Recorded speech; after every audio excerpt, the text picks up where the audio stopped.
Merci, bonjour à toutes et à tous. Donc, je suis Marine Veller, je suis coordinatrice de l'École de la transition écologique de Paris. Et donc, je vais vous présenter déjà notre organisme de formation et puis faire un petit tour de l'évolution du marché du travail en lien avec le défi de la transition écologique. Donc, pour introduire un petit peu le sujet, je pense que c'est quelque chose qu'on a tous en tête, mais c'est vrai que la transition écologique, c'est un sujet qui devient de plus en plus pressant. On l'a vu cet été avec pas mal de bouleversements, avec des incendies, des canicules, des inondations aussi par ailleurs assez dramatiques au Pakistan. Enfin, on voit que ça commence à se manifester un peu partout et que ça se rapproche de l'Europe, que ça y est déjà. Et donc, bien évidemment, il y a certaines réglementations, certaines lois au niveau national, au niveau de l'Europe aussi, qui commencent à être prises pour anticiper justement et relever le défi de la transition écologique. Et donc, il y aura bien évidemment une implication, un impact sur le marché du travail, sur les compétences, sur l'évolution de tous ces métiers qu'on dit verts et verdissants et que je vais un petit peu détailler. Et donc voilà, l'idée de cette présentation, c'était de montrer que ce défi-là va nécessairement passer par une transformation du marché du travail et vous présenter les nouvelles opportunités de ces métiers d'avenir. Pour vous présenter un peu en détail donc l'école de la transition écologique de Paris, je vous ai préparé un PowerPoint donc pour vous présenter les écoles en général, parce que l'école de la transition écologique de Paris n'est pas toute seule sur le territoire national. On est un réseau d'écoles sous format associatif, et donc toute première école est née en Occitanie, près de Toulouse, donc en milieu rural à La Hage. Avec plusieurs années d'expérimentation sous format associatif, d'éducation à l'environnement, au développement durable, et ensuite le projet d'école et de formation professionnelle est né. Et ensuite, pas mal de porteurs de projets se sont rapprochés de cette école pour l'implanter sur leur territoire, et l'essaimage a été lancé, et aujourd'hui on a une dizaine d'écoles en France. Et nous, on s'adresse spécifiquement, même si je vous parlerai des métiers de la transition écologique qui sont une opportunité pour toutes et tous, mais on s'adresse spécifiquement aux jeunes entre 16 et 25 ans qui sont en situation soit de décrochage scolaire, soit de réorientation, parce qu'on sait que donc au niveau national, ce sont 100 000 jeunes chaque année qui décrochent du système scolaire sans qualification. Rien qu'en Île-de-France, alors là, ce sont des chiffres d'avant Covid, 25 000 jeunes, mais on est plutôt à 28 000, parce qu'on sait que ça n'a pas aidé la crise sanitaire. Et donc à Paris, rien qu'à Paris, 5 600 jeunes. Et en parallèle, ce sont les chiffres de l'Agence de la transition écologique, donc de l'ADEME, qui nous indiquent que la transition écologique va ouvrir 1 million d'emplois d'ici 2050. On a plusieurs autres sources, par exemple le Shift Project qui évalue à peu près à 900 000. Enfin, on tombe toujours grosso modo sur cet ordre de grandeur, donc beaucoup d'emplois qui vont être créés pour répondre à ce défi. Et donc nous, voilà, pour spécifier par rapport aux écoles, nous on voit dans ces deux chiffres, donc d'une part du décrochage scolaire et de l'autre l'évolution des compétences de la transition écologique, on voit du coup une double opportunité, et on propose des formations à ces métiers-là adaptées à des jeunes qui sont en questionnement pour avoir cette dimension sociale et écologique. Donc voilà, je vous une carte des écoles lettres dont je vous parlais. Et donc pour vous présenter juste en quelques mots l'école, en tout cas le lieu dans lequel on est installé, nous sommes basés dans un tiers-lieu qui s'appelle Césure, qui est installé dans les anciens locaux de l'université Sorbonne Nouvelle, dans le 5e arrondissement. Donc en fait un tiers-lieu, c'est un petit peu un village associatif solidaire avec pas mal de structures qui travaillent à un projet d'espace commun, et une programmation également ouverte au public. Donc c'est un lieu avec beaucoup de vie, beaucoup de projets associatifs, et donc c'est le cadre pédagogique qu'on a choisi pour proposer aux jeunes aussi une immersion parmi toutes ces structures pour suivre nos formations. Je passe un peu sur l'équipe, et pour vous présenter plus en détail les secteurs abordés, il y a une distinction qui est faite par l'Agence de la transition écologique et d'autres organismes publics entre les métiers verts et les métiers verdissants. Donc les métiers verts, si on prend la définition du Commissariat général du développement durable qui a été donnée en 2011, ce sont des métiers finalement dont la finalité et les compétences contribuent à mesurer, à prévenir, à maîtriser et à corriger les impacts négatifs et les dommages sur l'environnement. Donc concrètement, ces métiers verts vont regrouper les métiers traditionnels de l'assainissement, du traitement des déchets, le traitement de la pollution, la production, la distribution d'énergie et la protection de la nature. Et donc ces métiers-là, pour l'instant, on estime qu'en France, ils représentent 0,5% de l'emploi total. Donc ce sont vraiment des métiers à finalité environnementale. C'est un petit peu ce qu'on a en tête, je pense, toutes et tous, quand on se dit voilà, les métiers de l'environnement, qu'est-ce que ça représente? C'est vraiment le cœur de métier à finalité environnementale. Et on a, d'autre part, des métiers qu'on dit verdissants. Donc finalement, ce sont des métiers qui n'ont pas de finalité directe environnementale, mais dont les modalités d'exercice vont devoir prendre en compte les enjeux de la transition écologique et vont devoir s'adapter. Donc ils vont intégrer des nouvelles briques de compétences pour prendre en compte cette dimension environnementale. Et donc on pense pas mal aux métiers de l'agriculture, des espaces verts, de l'industrie, des transports, du bâtiment. Mais finalement, voilà, au niveau de vu l'ampleur et vu les enjeux de la transition écologique, ça va concerner presque tous les métiers qui ne sont pas des métiers dits à finalité environnementale. Et donc là, ce sont des chiffres toujours du Commissariat général du développement durable de 2011. On estime que ces métiers représentent aujourd'hui 40% de l'emploi total. Voilà.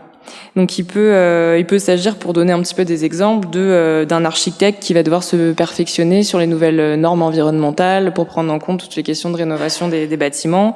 Ça peut aussi des ouvriers automobiles qui vont devoir, en fait, avec, on le sait, l'interdiction de vente de nouveaux véhicules thermiques d'ici 2035 avec les réglementations européennes, qui va se former sur la maintenance de véhicules électriques dans l'avenir. Ou de personnes qui vont devoir de concepteurs d'éco-emballage pour changer nos façons de produire. Finalement, quand on essaie un peu de décrire le bouleversement que ça va générer, c'est une nouvelle façon de vivre, de travailler, de consommer, de produire. Hein. Ça va toucher quand même énormément de secteurs. Et créer des nouveaux métiers, mais surtout, en tout cas, ce qui est très tangible là, c'est de créer de nouvelles façons, de nouvelles modalités d'exercer ces métiers-là. Et il y a aussi un petit, en parallèle, une autre statistique que je trouve assez intéressante, c'est que parmi ces métiers de l'économie verte, 80% des professionnels de l'économie verte sont pour l'instant des hommes. Donc il y a aussi un enjeu, voilà, de genre qui est assez présent. Et nous, on le ressent aussi à l'école de la transition écologique de Paris. On essaie vraiment de mobiliser. On sait qu'il y a certains secteurs qui attirent plus des femmes que des hommes, mais on essaie vraiment de faire respecter la parité, d'intéresser les deux sexes à ces métiers. Si on prend un petit peu des statistiques sur les secteurs plus précisément de la transition écologique, alors encore une fois, il y a des estimations qui divergent un petit peu selon les organismes publics, mais dans les ordres de grandeur, on sait que ce qui sera en baisse au niveau des secteurs professionnels, il y aura le ciment et le béton, parce que ce sont des secteurs qui sont fortement émetteurs et on a un objectif à tenir de réduction des émissions carbone. Mais c'est un secteur qui va être compensé finalement par la filière bois, parce qu'il va falloir finalement inventer ou repenser des manières de construire, dont le bois qui est un matériau renouvelable. L'industrie automobile, évidemment, qui va être en baisse avec la fin de vente des véhicules thermiques dont je parlais tout à l'heure, mais qui va être compensée aussi par un effort de relocalisation et la filière électrique qui va se développer, évidemment, avec aussi d'autres manières alternatives de produire de l'énergie. Le fret routier sera également en baisse au niveau des emplois, qui va être compensé par de l'acheminement ferroviaire et fluvial, mais aussi par la cyclo-logistique. On forme pas mal aussi de jeunes sur ces questions-là, pour notamment dans le transport, l'acheminement de marchandises sur le dernier kilomètre, voilà, d'essayer avec des partenaires type carton plein et notre association, de repenser un petit peu l'acheminement des matériaux et des marchandises sur les derniers kilomètres. Et donc évidemment, on va avoir en parallèle, dans certains secteurs, une hausse assez importante dans l'agriculture et l'alimentation. Ça, je pense qu'on est assez au courant. Les chiffres sont très parlants sur le nombre d'agriculteurs et d'agricultrices qui vont prendre leur retraite dans les 10 années à venir et qui, pour l'instant, tous ne sont pas remplacés. Donc, ça va mobiliser beaucoup de main-d'œuvre. Et donc, on va devoir aussi relocaliser la production alimentaire. Je pense que un peu les tensions aussi géopolitiques récentes nous font prendre conscience de certains éléments en matière de production alimentaire et de consommation énergétique. Et il va y avoir aussi une transition sur les manières de produire, comme je le disais, tous ces métiers verdissants, sur des pratiques plus agroécologiques au niveau de l'agriculture et maraîchères, pour repenser des manières de faire, des tailles d'exploitation. Il y aura également la rénovation des bâtiments qui va être en forte hausse parce qu'on le sait, c'est un énorme poste de dépenses énergétiques. Donc là-dessus, tout le monde est concerné, bâtiments publics, privés, on est vraiment tous confrontés à ce défi-là. Les énergies renouvelables également dans une même mesure. 300 000 postes créés dans ces deux secteurs-là. Nous, on a pas mal de modules qui sont autour de l'énergie photovoltaïque. C'est vrai qu'en France, on a un challenge qui est un peu différent vu qu'on a une grosse part de production nucléaire. L'électricité n'est pas très carbonée par rapport à d'autres pays, mais on a quand même cet enjeu de produire, de diversifier la production d'énergie. Les métiers du vélo, surtout en région urbaine, qui vont du coup relever le challenge de la mobilité décarbonée, de la cyclo-logistique, les métiers de la forêt et du bois pour la construction et la rénovation, ce que je vous disais tout à l'heure. Donc en fait, nous, à notre échelle, à l'école de la transition écologique, on veut vraiment élargir les horizons parce que je pense que, comme je disais tout à l'heure, quand on a en tête les métiers de la transition écologique, on pense très rapidement aux métiers à finalité environnementale, donc ces métiers verts, mais on pense pas nécessairement, et c'est toute la question de l'anticipation de la transition écologique, en termes de formation, on pense pas toujours aux métiers verdissants. Et nous, le message qu'on porte, c'est vraiment de se dire que si on veut que cette transition écologique, elle soit effective, efficace, on veut pas que les compétences et la formation constituent une sorte de goulot d'étranglement de la mise en place de cette transition-là, parce qu'elle doit vraiment être anticipée, planifiée. Et voilà, on a des chiffres, des ordres de grandeur de tensions qui sont déjà présentes dans certains secteurs, mais qui ne vont faire que s'accroître. Et donc, on veut relever ce défi et préparer en amont, du coup, les compétences à la transition écologique. Donc, on propose des parcours de formation aux jeunes qu'on accueille à l'école de la transition écologique, qui sont progressifs en intensité et en durée, donc des formations d'abord de remobilisation entre 1 et 4 semaines pour des jeunes qui voudraient retravailler les savoir-être de base, remettre un pied à l'étrier et acquérir quelques savoir-faire techniques. Et ensuite, on a des parcours qui sont plus longs, entre 1 mois et 3 mois, de préqualification au métier de la transition écologique pour faire un peu découvrir un panel de métiers auxquels les jeunes n'avaient pas nécessairement pensé pour leur orientation. Et on a aussi une formation qui est spécifiquement dédiée au métier d'installateur, installatrice de panneaux photovoltaïques. Et pour vous parler un petit peu concrètement de ce qu'on fait en formation dans notre organisme de formation, dans notre association, on a vraiment une volonté d'une méthode pédagogique par l'expérimentation, par le faire, pour renouer un lien avec l'apprentissage, pour des jeunes qui ont pu ne pas s'y retrouver dans des méthodes pédagogiques un peu traditionnelles. Donc nous, ce qu'on leur propose, c'est vraiment du concret, des chantiers pédagogiques, de répondre au bout d'un moment, quand ils sont un petit peu formés, à des commandes publiques. Donc on a pu avoir des jeunes qui se sont mobilisés sur des chantiers pour construire des cabanes dans des écoles primaires, des bancs en bois réemployés, un poulailler, des transats pareil en bois issus de palettes pour l'Académie du climat. Le but est vraiment, une fois qu'ils se sont remobilisés et qu'ils ont acquis des savoir-faire techniques, de se mettre en situation de répondre à des commandes publiques. Donc nous, on a ce qu'on leur fait découvrir, ce sont essentiellement, on a 4 grandes thématiques qui correspondent à 4 quatre grands secteurs professionnels qui sont l'agriculture urbaine et durable, les métiers du vélo, l'éco-construction et les énergies renouvelables. Et donc, comme je vous disais, la méthode pédagogique, c'est vraiment de travailler avec un taux d'encadrement assez fort, de faire un accompagnement individualisé du sur-mesure avec chaque jeune pour construire le parcours pédagogique. Donc, je vais vous montrer un petit peu en image ce que ça donne. Donc, le travail sur tous les métiers de la mobilité douce. L'idée, c'est de prendre en main le cycle, de comprendre comment on le répare, comment on l'entretient, et ensuite les jeunes qu'on a en formation sont en capacité de co-animer des ateliers de réparation avec les agents du ministère de l'Intérieur avec qui on a un partenariat.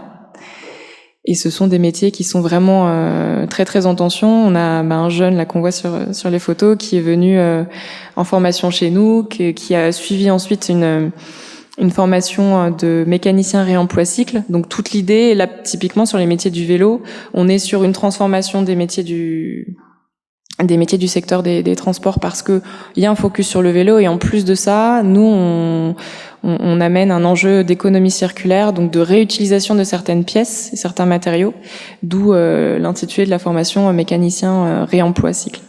Et donc le jeune qui a suivi cette formation est aujourd'hui employé dans une société qui assure la maintenance des Vélib. Voilà, donc il y a du travail.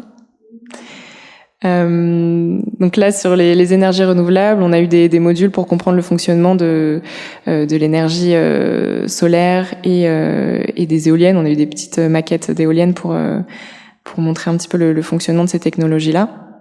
Et c'est pareil, on a beaucoup de demandes sur de l'installation et de la maintenance de panneaux photovoltaïques. C'est un secteur qui est vraiment en tension et des entreprises viennent nous solliciter. Donc on prépare des modules de formation au préalable pour ensuite que les jeunes puissent entrer en alternance, voire en emploi dans ce secteur-là. Là, ce sont les chantiers dont je vous parlais pour l'éco-construction. Donc pareil, des formations un peu classiques dont on peut entendre parler de CAP menuiserie.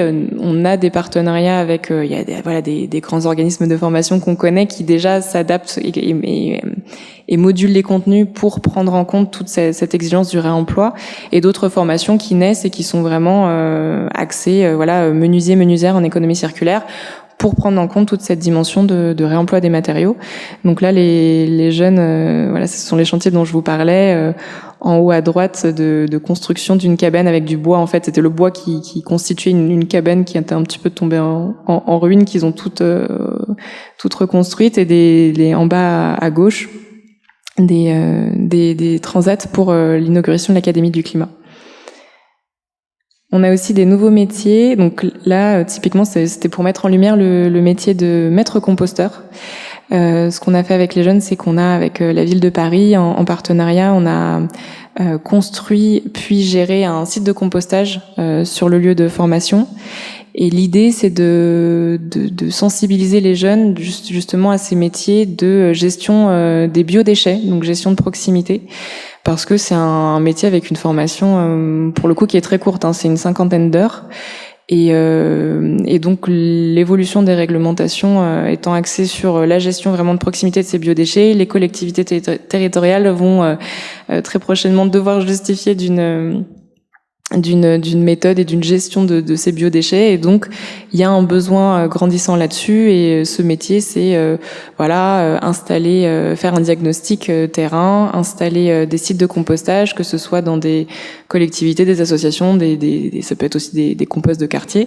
Donc il y a toute une partie sur l'éco-animation, parce qu'il y a aussi pas mal de demandes qu'on a de jeunes, de pouvoir sensibiliser aussi à nouveau après avoir appris pas mal d'éléments sur les enjeux de la transition écologique.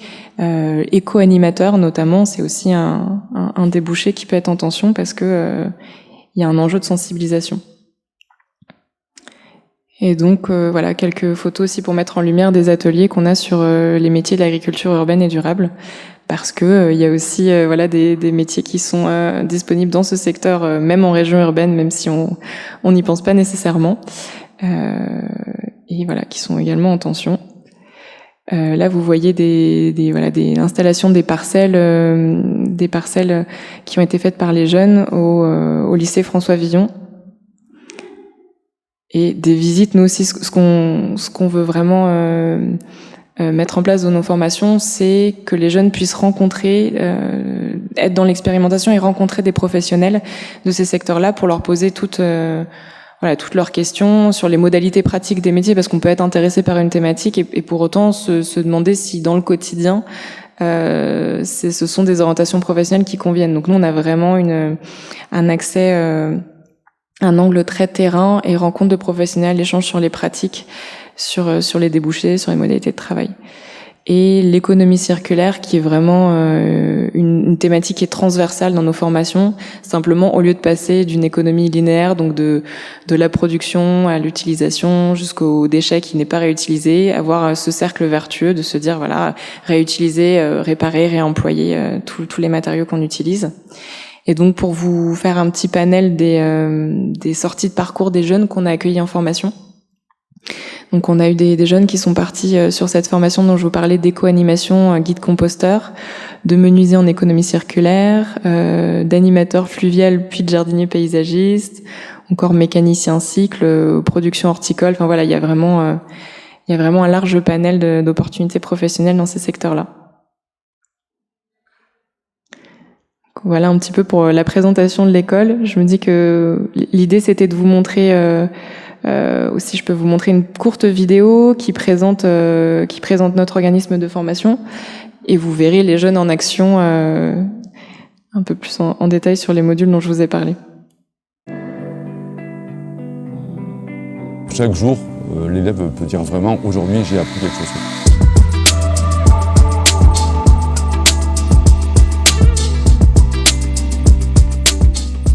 Ce sentiment d'utilité, c'est vraiment ce qui fait qu'à un moment donné, on a envie de reprendre. Aujourd'hui, on va dans une école un peu particulière, l'école de la transition écologique, qui accueille des élèves en situation de décrochage scolaire.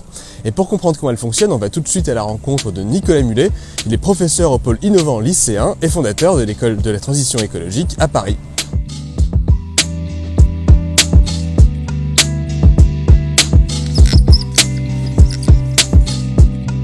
Clairement, c'est une école qui est là pour sensibiliser les jeunes à l'environnement, pour les former au métier vert. Elle s'adresse à des personnes qui ont arrêté l'école. Le public, c'est 18-25 ans. Sur la méthode, on est sur 20-30% de préparation de projet à l'intérieur, donc en classe. Et on a vraiment une très grosse partie de la formation qui est sur le terrain. Donc avec soit des expérimentations dans l'école ou sur des chantiers participatifs où en fait on va mettre les élèves en situation professionnelle, donc avec des commandes de partenaires, des municipalités, des entreprises. Ici, chaque élève est accueilli pour une formation d'une durée de 3 mois, une formation dite préqualifiante, dont le but est le retour à un parcours d'études ou professionnel en lien avec les métiers de la transition écologique, mobilité, agriculture urbaine, énergie renouvelable, etc., etc. On va travailler le sol comme vous l'avez déjà fait, comme vous savez déjà faire. On va mettre du géotextile autour des bacs, ça c'est la première étape. Et là on travaille le bois, en fait on prépare, on introduit les futurs chantiers. Et ensuite on va enchaîner sur des chantiers un peu plus longs, sur des vraies commandes. Donc on travaille vraiment concret, donc du coup là ils sont vraiment en train de se sensibiliser et pratiquer. En fait, tu vois, quand t'es comme ça, il faut bien que t'appuies en fait. J'ai arrêté l'école il y a 2 mois. Je me suis dit que faire cette formation, c'était vachement bien pour mettre un premier pied dans les métiers, on va dire, plus verts. Voilà, c'est juste beaucoup plus épanouissant et beaucoup plus propice à l'apprentissage en fait, finalement.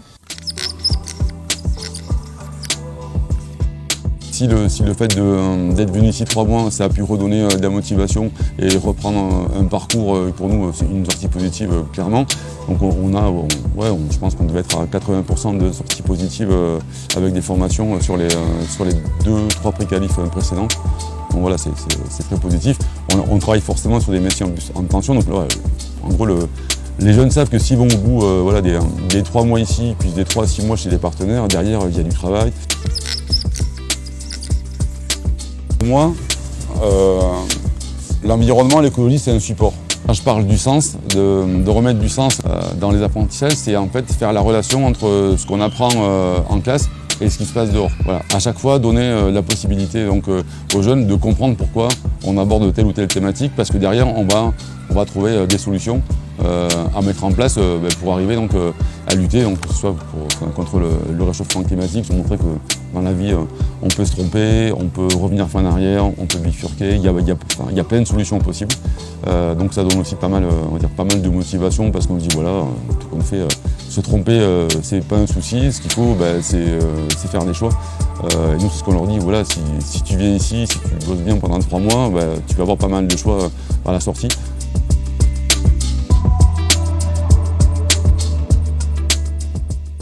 Voilà pour l'illustration en vidéo. Merci beaucoup pour votre attention. Est-ce que vous avez des questions, des remarques, N'hésitez pas à prendre la parole. Oui, bien sûr. On a différents types de partenariats. En fait, on est organisé sous format associatif. Donc, on a évidemment des soutiens des partenaires financiers qui sont la région Île-de-France. On a été financé dans le cadre du pacte régional d'investissement dans les compétences, puis aussi par la ville de Paris, qui nous soutient notamment dans le cadre de 2 appels à projets. Paris Fertile, donc pour tout ce qui est agriculture urbaine et durable. Pour Paris Tous Enjeux, qui est un appel à projets qui mettait en lumière des secteurs qui vont être en tension avec l'organisation des Jeux Olympiques. Donc nous, on était sur la partie photovoltaïque pour des énergies. Et puis après, on a des partenaires aussi qui sont bien évidemment la mission locale, parce que vu le public avec qui qu'on accueille en formation, c'est un peu notre interlocuteur privilégié pour recruter des jeunes et pour leur présenter ces nouvelles opportunités. Et puis des professionnels comme l'association Extramuros, Solicic, Pépin Production, pour faire en sorte que les jeunes puissent être en immersion, rencontrer des professionnels et voilà, tout simplement.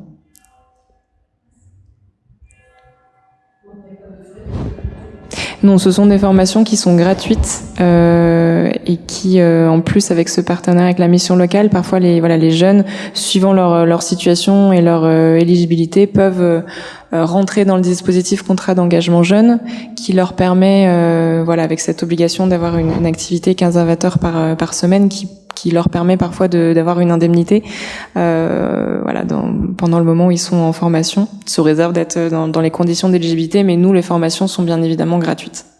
C'est un de nos principes assez fondamentaux.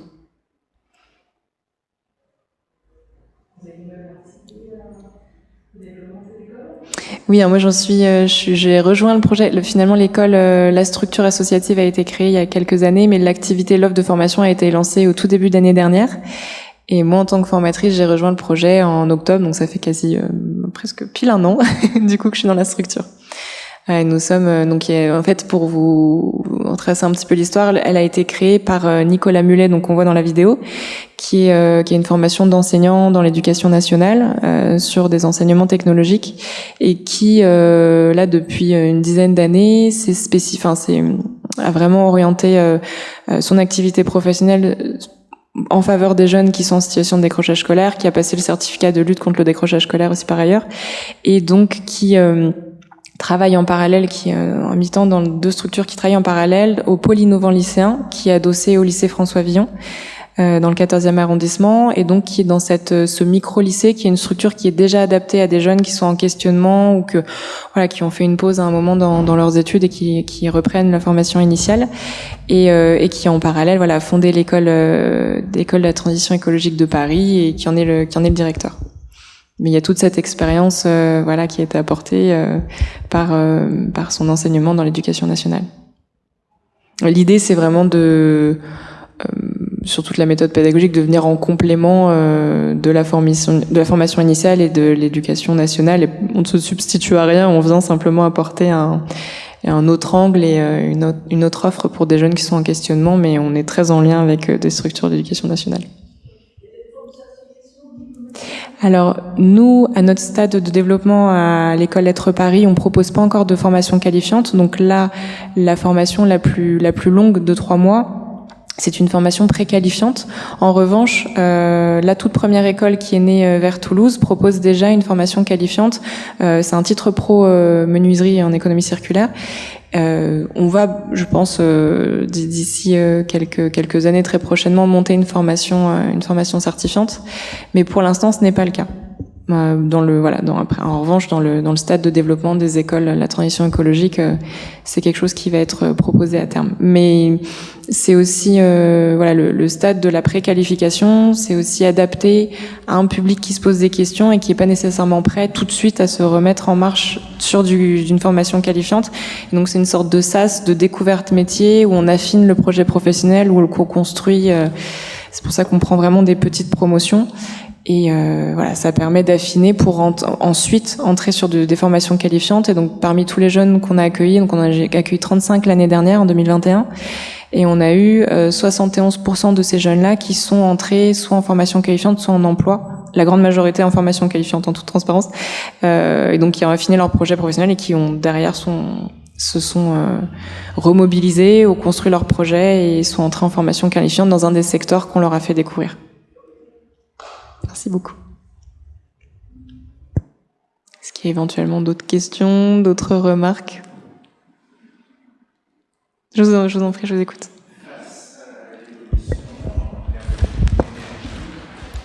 Vous avez parlé tout à l'heure du caractère évolutif donc dans les choix qui seront faits, notamment disparition des énergies fossiles.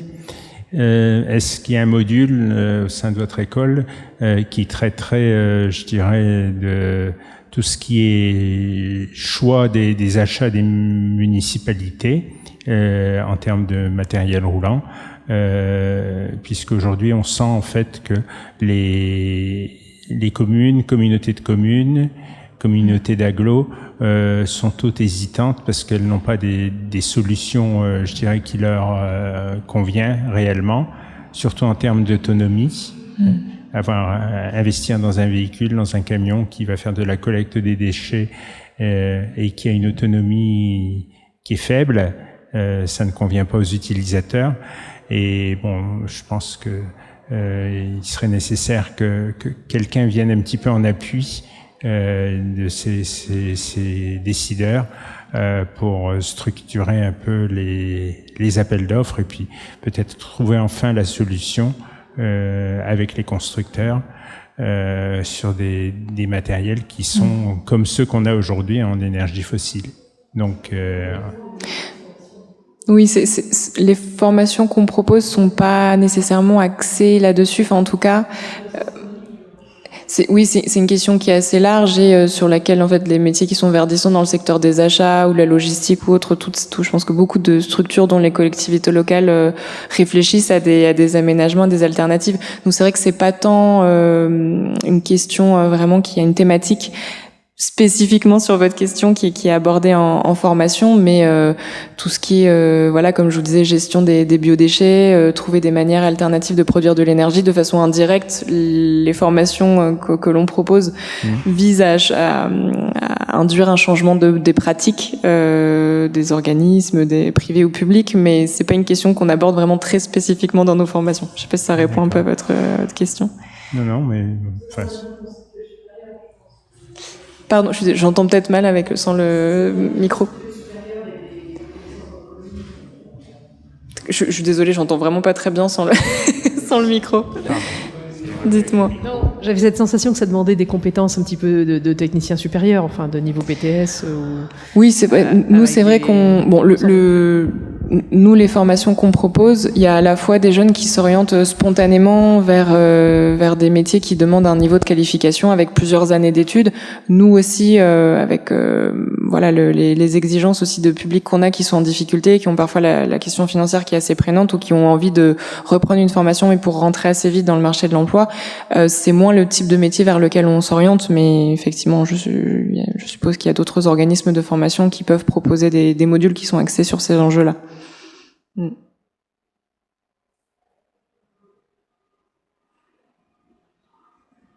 Plus de questions? Bon, peut-être qu'on peut... on voulait... L'objectif, il y avait quand même une volonté de montrer, enfin, à ces jeunes-là, qui sont en questionnement, comment dire, la crise de sens, on se rend compte qu'elle traverse vraiment toute une génération. Il y a beaucoup de reconversions qui se font dans des milieux de jeunes qui sont relativement, diplômés, qui ont des situations économiques qui sont relativement stable aussi, mais on a tout un panel de jeunes qui ont aussi envie, quand on les écoute, quand on les reçoit en formation, qui ont aussi envie d'avoir un emploi durable qui s'inscrit dans ce défi de la transition écologique. Et nous, c'est la volonté de les rendre acteurs de ce changement, de ce défi du siècle, et qu'ils soient pas une nouvelle fois à la marge de la société, et qu'on puisse les embarquer dans ce challenge. Merci beaucoup. Merci à tous toutes et tous pour votre attention, et on va clore le sujet. Merci beaucoup.